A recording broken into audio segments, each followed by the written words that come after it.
नमस्कार, आप देख रहे हैं टीएनवी एकेडमी। मैं हूं आपकी होस्ट आकांक्षा। तो चलिए शुरुआत करते हैं आज के सेशन की।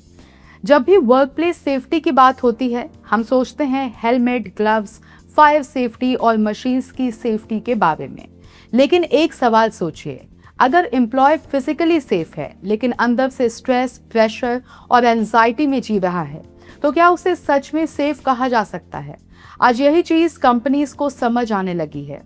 इसी वजह से ISO 45001 और ISO 45003 दोनों स्टैंडर्ड्स इंपॉर्टेंट बन गए हैं। लेकिन कई लोग कंफ्यूज हो जाते हैं कि दोनों में फर्क क्या है। आसान भाषा में समझे तो एक स्टैंडर्ड बॉडी की सेफ्टी की बात करता है और दूसरा माइंड की सेफ्टी की। आज इस वीडियो में हम यही डिफरेंस बहुत आसान तरीके से समझेंगे। तो सबसे पहले जानते हैं कि ISO 45001 क्या है। ISO 45001 एक सेफ्टी स्टैंडर्ड है जो एम्प्लॉयज को वर्क प्लेस एक्सीडेंट्स और इंजरीज से बचाने के लिए बनाया गया है। इसका मतलब है कि कंपनी ऐसा एनवायरनमेंट बनाए जहां एम्प्लॉयज सेफली काम कर सके, जैसे मशीन सेफली यूज हो, फायर सेफ्टी हो, केमिकल्स प्रॉपरली हैंडल हो और एम्प्लॉयज को सेफ्टी ट्रेनिंग मिले।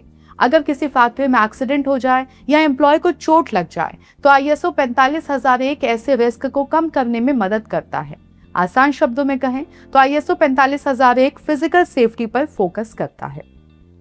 तो अब जानते हैं कि ISO 45003 क्या है। अब बात करते हैं ISO 45003 की। ये स्टैंडर्ड एम्प्लॉयज की मेंटल हेल्थ और स्ट्रेस पर फोकस करता है, क्योंकि आज वर्क प्लेस में सिर्फ फिजिकल मेहनत नहीं, मेंटल प्रेशर भी बहुत बढ़ गया है। लगातार deadlines, overtime, toxic managers, office politics और वर्क प्रेशर एम्प्लॉयज को मेंटली थका देता है। ISO 45003 कंपनीज को सिखाता है कि वर्क प्लेस स्ट्रेस और बर्नआउट को कैसे कम किया जाए। यानी ये एम्प्लॉय के मेंटल वेलबींग को प्रोटेक्ट करने के लिए बनाया गया स्टैंडर्ड है। सबसे आसान डिफरेंस, अगर बहुत आसान भाषा में समझें तो ISO 45001 का मतलब है बॉडी की सेफ्टी और ISO 45003 माइंड की सेफ्टी। ISO 45001 कहता है कि एम्प्लॉय को चोट नहीं लगनी चाहिए। ISO 45003 कहता है कि एम्प्लॉय स्ट्रेस और प्रेशर से टूटना नहीं चाहिए। बस यही दोनों स्टैंडर्ड्स का सबसे बड़ा फर्क है। अब ISO 45001 किन चीजों पर ध्यान देता है? ISO 45001 मेनली फिजिकल रिस्क पर फोकस करता है, जैसे work place accidents, fire safety, unsafe machines, slips and falls, chemical hazards, PPE और सेफ्टी इक्विपमेंट। इसका गोल है एम्प्लॉयज को फिजिकली सेफ रखना। तो अब जानते हैं कि ISO 45003 किन चीजों पर ध्यान देता है। ISO 45003 मेंटल और इमोशनल प्रॉब्लम्स पर फोकस करता है, जैसे work place stress, burnout, bullying, harassment, work pressure, toxic culture, work life imbalance. इसका गोल है एम्प्लॉयज को मेंटली हेल्दी रखना।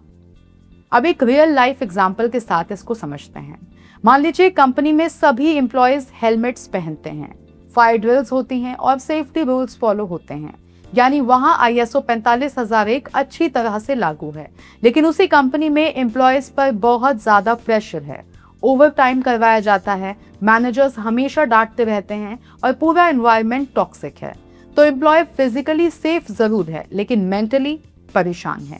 यही ISO 45003 की जरूरत पड़ती है। तो असली सेफ वर्क प्लेस कौन सा है? असली सेफ वर्क प्लेस सिर्फ वो नहीं जहां एक्सीडेंट्स ना हो, बल्कि वो है जहां एम्प्लॉय फिजिकली सेफ फील करें, मेंटली रिलैक्स्ड फील करें, बिना डर के काम कर सकें और स्ट्रेस में टूटने के बजाय ग्रो कर सके। और यही डिफरेंस है ISO 45001 और ISO 45003 में। अगर आपको ये वीडियो हेल्पफुल लगी हो तो इसे जरूर शेयर करें, ताकि ज्यादा लोग वर्क प्लेस सेफ्टी और मेंटल हेल्थ का ये इंपॉर्टेंट डिफरेंस समझ सकें। और ऐसे ही आसान और एंगेजिंग ISO रिलेटेड वीडियोस के लिए TNV एकेडमी को सब्सक्राइब करना बिल्कुल मत भूलिए। मिलते हैं अगले वीडियो में। धन्यवाद।